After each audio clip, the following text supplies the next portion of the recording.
그 후에 예수께서 갈릴리에서 다니시고 유대에서 다니려 아니하심은 유대인들이 죽이려 함일러라. 유대인의 명절인 초막절이 가까운지라. 그 형제들이 예수께 이르되 당신이 행하는 일을 제자들도 보게 여기를 떠나 유대로 가소서. 스스로 나타나기를 구하면서 묻혀서 일하는 사람이 없나니 이 일을 행하려 하거든 자신을 세상에 나타내소서 하니, 이는 그 형제들까지도 예수를 믿지 아니함일러라. 예수께서 이르시되 내 때는 아직 이르지 아니하였거니와 너희 때는 늘 준비되어 있느니라. 세상이 너희를 미워하지 아니하되 나를 미워하나니 이는 내가 세상의 일들을 악하다고 증언함이라. 너희는 명절에 올라가라. 내 때가 아직 차지 못하였으니 나는 이 명절에 아직 올라가지 아니하노라. 이 말씀을 하시고 갈릴리에 머물러 계시니라. 그 형제들이 명절에 올라간 후에 자기도 올라가시되 나타내지 않고 은밀히 가시니라. 명절 중에 유대인들이 예수를 찾으면서 그가 어디 있느냐 하고 예수에 대하여 무리 중에서 수군거림이 많아 어떤 사람은 좋은 사람이라 하며 어떤 사람은 아니라 무리를 미혹한다 하나, 그러나 유대인들을 두려워함으로 드러나게 그에 대하여 말하는 자가 없더라. 누군가에게 이중인격자라고 말하는 건 참 조심스러운 말이죠. 함부로 해야 될 말이 아니지요. 또 우리가 그런 말을 듣는다 그러면 그건 모욕 중에 모욕일 것입니다. 그런데 그런 말을 예수님에게 한다는 건 정말 이거는 함부로 할 말은 아닌 듯한데, 제가 설교 제목을 해놓고도 계속 부담이 됩니다. 우리가 이중인격자란 말은 말이 달라졌을 때 우리가 그렇게 말하지 않습니까? 그런데 사실 오늘 예수님의 오늘 말씀을 보면 동생들에게 너희는 명절을 지내기 위해서, 초막절을 지내기 위해서 예루살렘으로 올라가라. 그리고 분명히 말씀하셨어요. 나는 안 가. 그런데 9절 말씀에 보니까, 10절 말씀에 보니까 예수님이 은밀히 올라가시니라 그랬어요. 그랬다면 동생들이 예루살렘에 올라가서 이 형에 대한 이야기를 듣고 그리고 형님을 마주쳤다면 그때 동생들은 형을 보며 무슨 생각을 했겠습니까? 얼마 전까지만 해도 난 분명히 말하는데 이번 명절에는 안 올라갈 거야. 난 갈릴리에 있을 거야. 분명히 그렇게 형님이 얘기했거든요. 그리고 그런 많은 대화가 그 사전에 오고 갔죠. 동생들이 형님에게 이렇게 얘기를 했습니다. 형님, 요즘 형님 얘기가 많이 회자가 되던데요. 보리떡 5개 고기 2마리 가지고 그 많은 사람들을 먹이고 12광주리가 남았다는 이야기가요, 이제 온 갈릴리에 다 퍼졌습니다.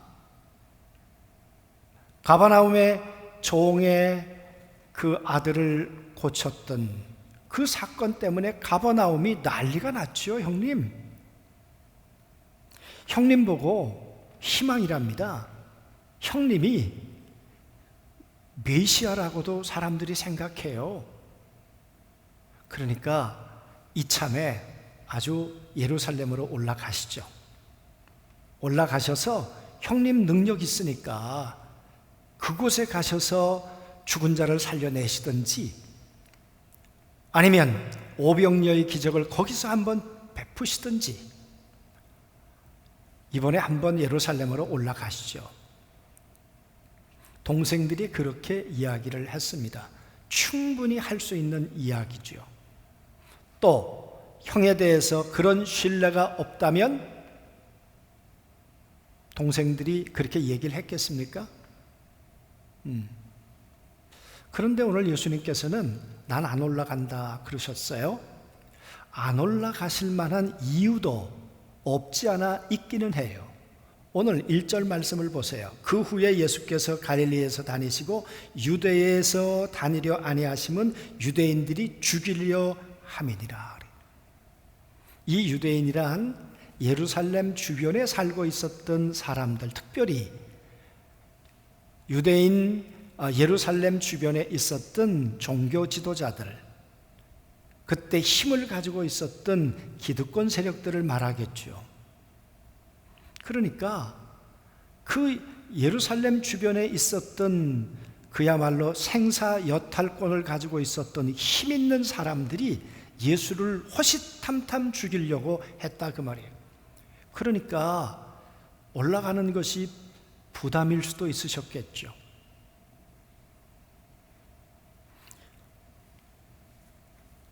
그런데 오늘 제자들은 그때가 명절이라 그랬어요. 그 유대인들의 명절인 초막절이라. 유대인들에게는 지켜야 될 꼭 명절 3가지가 있습니다. 특별히 유대인 남자들은 이 절기를 지켜야만 합니다. 유월절, 맥추절, 그리고 마지막이 초막절입니다. 이 초막절은 세계 절기 가운데 가장 축제 중에 축제예요. 7일간 하나님 앞에 번제로 황소를 드립니다. 그리고 70마리를 드립니다. 그리고 마지막 날은 밤새 춤을 추고 흥에 겨워서 댄싱을 하고 그럽니다. 그래서 이때는 제사장의 뜰에 다른 절기 때는 공개를 하지 않지만 이때는 공개를 해서 남녀노소가 다 그 뜰까지 들어갑니다. 그리고 그 축제의 밤을 하나님 앞에서 지낸다 그 말이에요. 하나님께서 한 해 동안에 주셨던 모든 그 추수들을 가지고 하나님 앞에 기뻐 춤추는 때가 이때예요. 그러니까 다른 때도 가고 싶었겠지만 이때는 더더욱 유대인들은 가고 싶어 했겠죠. 그 명절에, 그 즐거운 날에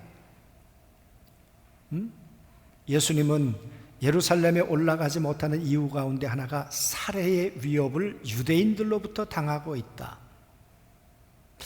그러면서 보세요. 이야기는 형제들이 예수께 이르되 당신이 행하시는 일을 제자들도 보게 여기를 떠나 유대로 가소서. 스스로 나타나기를 구하면서 묻혀서 일하는 사람이 없나니 이 일을 행하려 하거든 자신을 세상에 나타내소서 하니. 동생들이 형의 능력이면 이제 갈릴리를 좀 벗어나야 되잖아요. 이제는 중앙무대로 진출해야 되는 거 아니에요? 이제는 가시자고요. 그리고 얼마나 좋아요. 명절 때 사람들이 많이 모이니까 이번에 가면 정말 놀라운 사건이 한번 나타나지 않겠습니까? 이때가 약 예수님이 공생애를 시작한 지 2년째쯤 되었을 거라고 학자들은 얘기를 해요. 그러니까 어느 정도 이제 분위기가 잡혔겠죠. 그런데 성경은 5절에 이렇게 말해요. 이는 그 형제들까지도 예수를 믿지 아니함일러라. 아니, 예수님을 못 믿는데 이렇게 얘기했을까요? 여기서 못 믿는다 그 말은 부분적으로 믿었다 그 말이에요. 예수님의 능력도 믿었어요. 예수님이 행했던 표적도 기적도 동생들은 믿었지만 이 예수님이 하나님의 아들로서 십자가에 죽고 다시 살아나시고 하늘로 오르시고 다시 성령으로 오신다는 그 온전하신 예수, 하나님의 계획 가운데 있는 예수는 못 믿었다는 이야기가 되겠죠. 여러분, 동생들은 아마 형을 위해서 그런 이야기를 했을 거예요. 그런데 오늘 예수님의 답변이 6절에 내 때는 아직 이르지 아니하였거니와 너희 때는 늘 준비되어 있느니라. 내 때는 아직 아니야. 이 때라는 말이 카이로스, 하나님의 시간이란 말이에요. 하나님의 시간이 내게는 아직 아니거든. 그런데 너희 때는 항상 준비되어 있어. 이게 무슨 말일까요? 여러분, 이 말을 이렇게 한번 생각해 보면 어떨까 싶어요. 너희의 때는 너희가 결정하지. 예루살렘으로 올라가는 거 명절이니까, 전통이니까 당연히 올라가야 된다고 생각하고 너희의 때는 너희가 결정하고 올라가겠지. 그러나 나의 때는 아니야. 내 때는 내가 결정하지 않아. 내 때는 하나님이 사인이 있으셔야 돼. 하나님이 결정하셔야 돼. 여러분, 예수님은 지금까지 어쩌면 그렇게 사셨어요. 오랜 요한복음 5장 말씀을 보시면서도 38년 된 병자를 고치면서 내가 하고 싶은 것이 아니라 내 안에서 하나님이 하고 싶어서 그 일을 행한 거야. 그렇게 사셨던 예수님이시라면 이 명절에 올라가는 것, 유대인의 남자니까 당연히 올라가는 거야. 그래서 올라가실 수도 있었겠지만 예수님은 아니셨다는 거예요. 내가 머물러야 하는 것, 내가 걸어가야 하는 것, 내가 해야 하는 모든 일, 그때는 내 결정이 아니고 하나님의 결정에 나는 의뢰했고 그분이 사인이 나면 나는 움직였다, 그 말이 될 것입니다. 그러니까 예수님이 동생들과 얘기를 나누고 있을 때는 하나님이 아직은 아무런 사인이 없으셨다는 이야기가 돼요. 그리고는 이 이야기가 좀 더 예수님하고 이제 이야기가 진행이 되는데, 예수님께서는 이렇게 말씀하세요. 세상이 너희를 미워하지 아니하니 나를 미워하나니 이는 내가 세상의 일들을 악하다고 증언함일러라. 그러니까 동생들이 들을 땐, 아니 형이 예루살렘에 올라가서 유대인들에게 또 제사장들에게 매일 당신들 이렇게 하면 안 된다 그러고 하나님의 뜻이 아니라 그러고 안식일 날 38년 된 병자를 굳이 고쳐가지고 시비를 걸으시고 나와 아버지는 하나라 그러시고, 그리고 너희들은 악하다고 얘기를 하니까 니고데모를 가리켜서 너는 하나님 나라와 상관없다고 얘기하시고, 그러니까 유대 지도자들이 예수님을 좋아할 까닭이 없죠. 그러니까 동생들이 들을 땐 두려워서 못 가시나? 충분히 그렇게 생각하실 수 있었겠죠. 너희들은 예루살렘에 올라간 데 사람들이 너희들 보고 시비 걸 거는 없지만, 그러나 내가 가면 또 이건 시비거리가 될 거야. 우리가 12절 말씀에서도 보면 사람들이 예수를 찾았지만 드러내놓고 예수님에 대해서 말 못할 정도로 언론이 통제를 받고 있던 때가 이때다, 그 말이. 예수님 얘기 함부로 말하지 마. 여러분, 살기가 등등한 때예요. 그야말로 두려움과 공포의 때가 예수님에게는 이때인 거예요. 그러니까 어쩌면 예수님은 올라가는 것이 상당한 부담이었겠죠. 그래서 예수님이 동생들에게 너희는 명절에 올라가라. 내 때가 아직 차지 못하였으므로 나는 이 명절에 아직 올라가지 아니하노라. 내 때가 아직 차지 아니었어. 내 때가 아직 무르익지 않았어. 지금 그 말이에요. 여러분, 우리 한번 이 말씀을 보면서 내 때를 가지고 사는 사람과 예수님처럼 주님의 때를 가지고 사는 사람들, 어떤 차이가 있을까? 아브라함을 한번 생각해 보죠. 하나님께서 아브라함을 불러내셨습니다. 내가 너를 큰 민족을 이룰 거야. 사라는 잉태하지 못하는 거 아시는데, 그런데 하나님이 약속을 하셨는데 그때가 언제냐, 그 말이. 아니, 아기라도 한 명 있어야 하늘의 별과 같이 바다의 모래같이 자손이 생긴다는 희망을 갖지. 하나님을 믿고 13년이 됐어요. 아마 우리 교회로 말하면 13년쯤 됐으면 이제 집사님이 되고 권사님이 되어서 믿음의 연륜이 생길 대로 생겼을 때였겠죠. 그런데 아무런 응답이 없는 거예요. 10여 년이 지나도. 그러니까 여러분, 기다리다가 지쳤겠죠. 그죠? 기다리다가. 그래서 아브라함하고 사라가 이런 이야기를 나눕니다. 한번 보시죠. 창세기 16장 1절 2절 말씀 같이 읽겠습니다. 아브라함이 아내 사레는 출산하지 못하였고 그에게 한 여종이 있으니 애굽 사람이요 이름은 하갈이라. 사레가 아브라함에게 이르되 여호와께서 내 출산을 허락하지 아니하셨으니 원하건대 내 여종에게 들어가라. 내가 혹 그로 말미암아 자녀를 얻을까 하노라 하매 아브라함이 사레의 말을 들으니라. 하나님이 15장에서 말씀하셨어요. 하늘의 별처럼 자식이 많아질 거야. 믿으니 의로 여겼더라. 여러분, 얼마 안 됐습니다. 그랬는데 16장에 들어와서 이렇게 말합니다. 하나님이 우리에게 출산을 허락하지 않았어. 하나님 책임이야. 여러분, 내 때로 살아가는 사람들의 특징이 뭘까요? 하나님이 잘못됐다는 거예요. 이렇게 기다렸는데 하나님이 응답하시는 거 보면 하나님이 무능하신 하나님이라는 거죠. 나는 기다릴 만큼 기다렸어요. 난 기도할 만큼 기도했어요. 그런데 하나님이 내게 출산을 안 해주셨잖아요. 그래서 이제는 내가 결정할 거예요. 내 때를. 그리고는 결혼을 해서 이스마엘을 낳았습니다. 여러분, 이스마엘을 낳고 행복했을까요?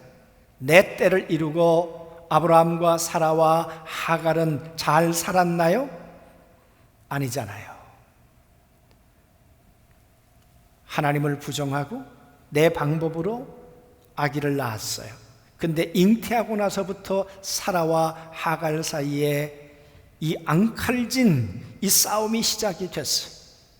사라는 아브라함에게 뭐라고 말했습니까? 하나님과 나 사이에 하나님이 당신과 나 사이에 하나님이 판단하시기를 원한다. 그 말은 나는 하나님 앞에도 죽을 각오로 나는 결단했단 말이에요. 그런데 내가 왜 이 불행을 겪어야 되느냐? 그 말이겠죠. 최선을 다했어요. 그런데 하나님의 때였냐? 그 말이. 그리고는 세월이 지났습니다. 하나님이 17장에 나타나셨어요. 10여 년 세월이 지났어요.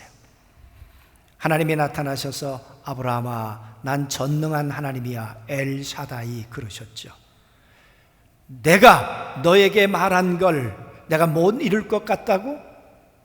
난 전능한 하나님인데. 그리고는 100세가 되어서 하나님이 아기를 주셨죠. 하나님의 때는 그때였어요. 하나님의 때, 하나님의 방법으로 하나님은 사라를 잉태하게 하셨고 이삭을 선물로 주셨어요. 여러분 한번 생각해 보시죠. 내 때에 이스마엘을 잉태하고 불행, 싸움 떠나지 않았어요. 그리고 21장에 보면 하나님께서 아브라함에게 하갈과 그리고 이스마엘을 내쫓아라 그러시죠. 성경에 보면 그렇게 기록되고 있습니다. 방황하였더라 하갈과 이스마엘이. 그리고 목이 말라 통곡하며 울더라 그래요.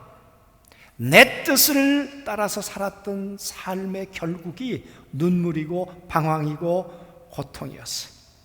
그러나 이삭의 이름의 뜻은 뭡니까?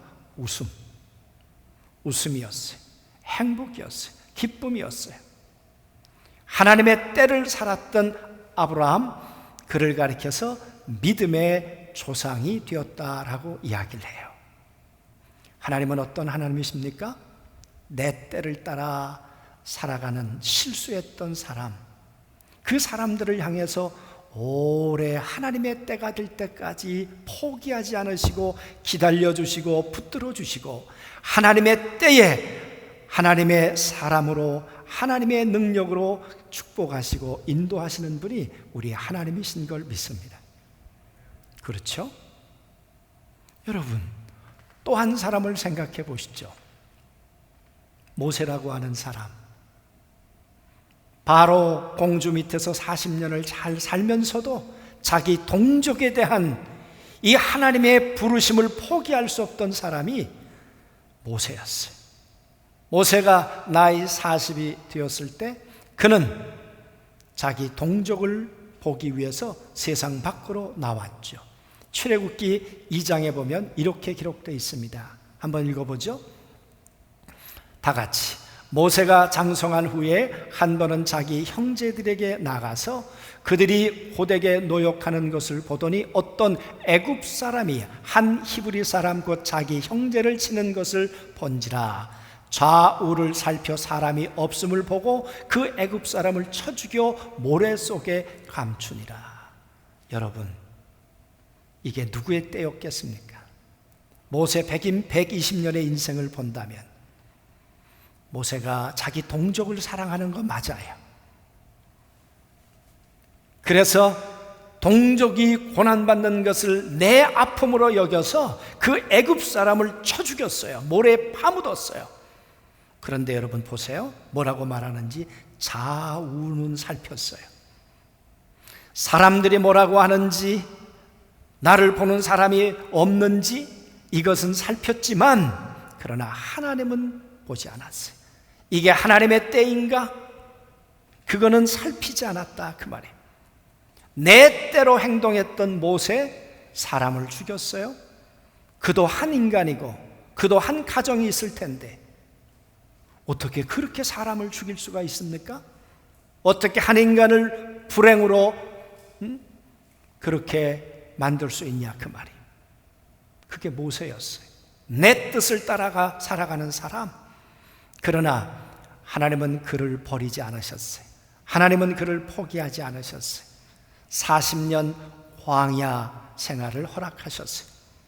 그리고 난 다음에 80이 되었을 때 하나님은 그를 하나님의 때에 다시 부르셨어요. 그리고는 바로 앞에 서라고 하시고 신음하는 하나님의 백성들을 바로로부터 건져내셨어요. 홍해를 가르게 하셨어요. 그리고 광야 40년 구름 기둥과 불 기둥 가운데 하나님과 동행하고 동역하는 사람으로 하나님은 모세를 만드셨어요. 내 때로 살았던 모세는 사람을 죽이고 광야의 피난자가 되었어요. 그리고 광야에서 아들을 낳았는데 그는 뭐라고 말합니까?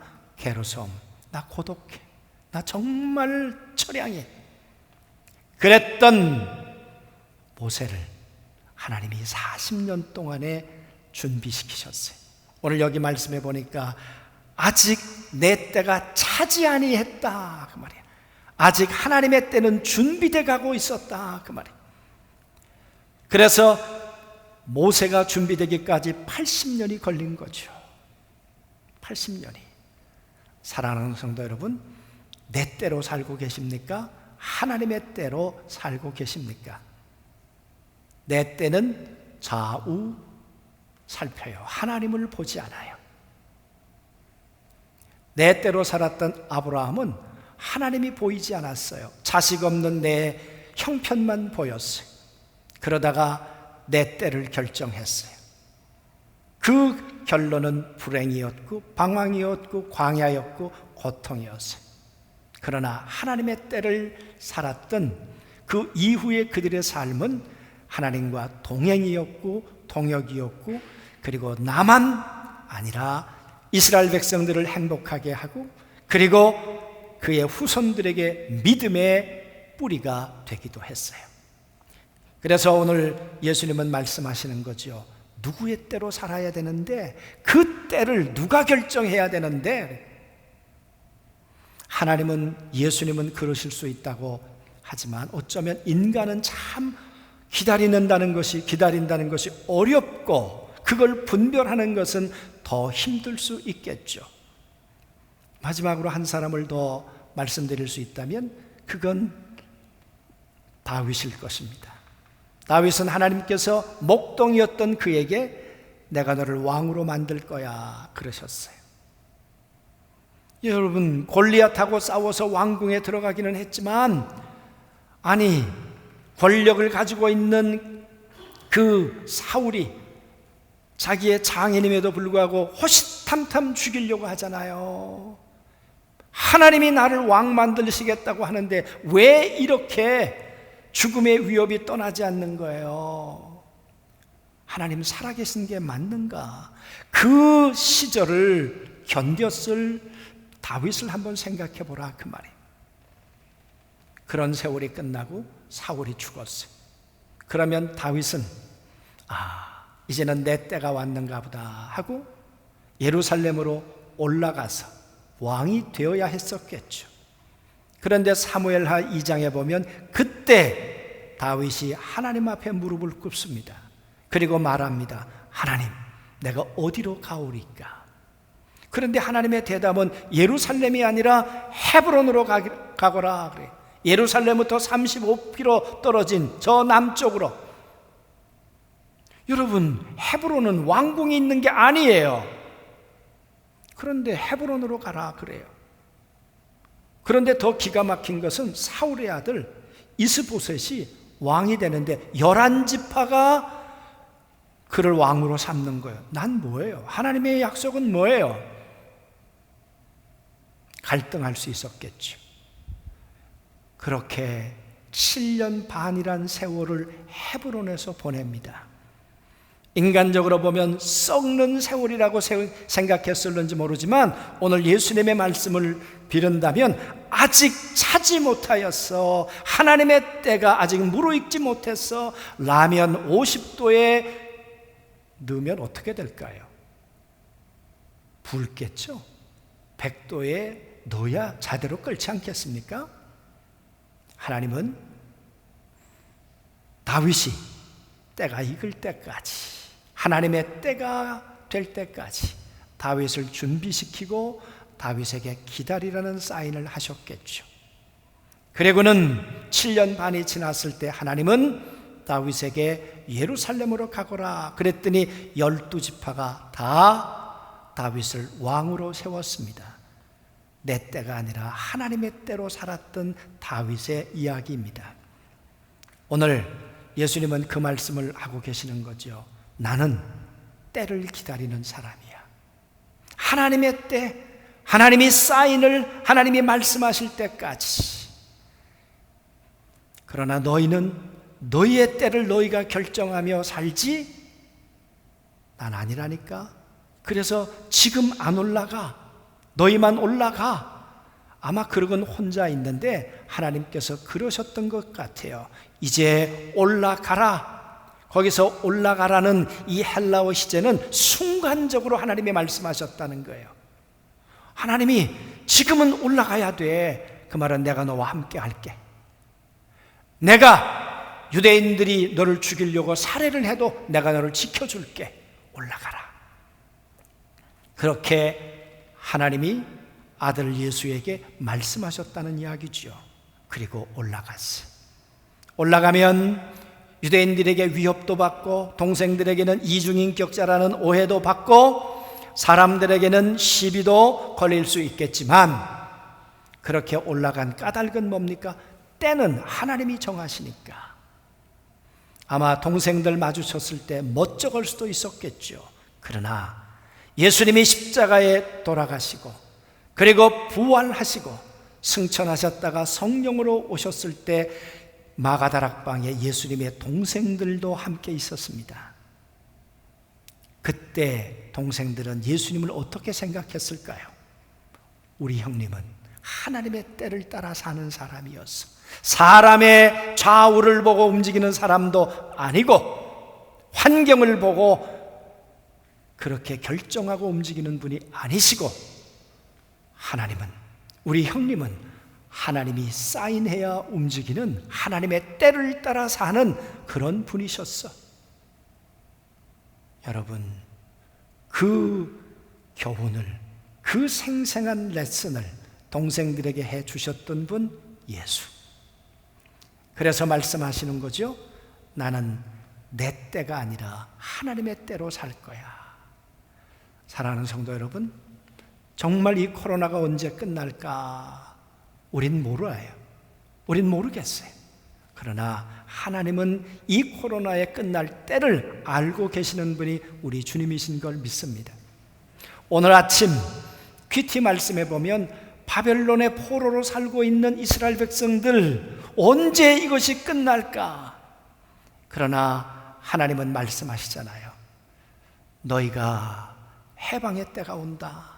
애굽에서 나오는 것, 그것은 비교도 안 된다. 저 사막에 내가 강을 낼 거다. 그런 어마어마한 바벨론에서 다시 해방을 받는 그날을 나는 준비하고 있다. 하나님의 때를 너희는 기다리고 준비하고 있다가 내 거대한 손길을 따라 내 타이밍에 너희들은 예루살렘에 돌아와 다시 기쁨의 나라를 재건하자. 하나님은 살아계세요. 하나님의 때를 따라 우리를 인도하시고 준비하시는 분이 우리 하나님이신 걸 믿습니다. 믿음의 사람은 그 때를 기다리는 거죠. 그 때를 준비하는 거죠. 우리 안중교회 성도 한 분 한 분, 모든 우리 귀한 우리의 가족들이 이렇게 하나님의 때를 따라 살다가 불행이 아니라 행복을, 저주가 아니라 하나님의 축복을 우리 삶 가운데 이루며 살아가는 모든 성도들이 되었으면 좋겠습니다. 믿음은 내 때가 아니라 하나님의 때로 사는 것입니다. 우리 다 같이 일어나서 함께 찬양 드리시겠습니다.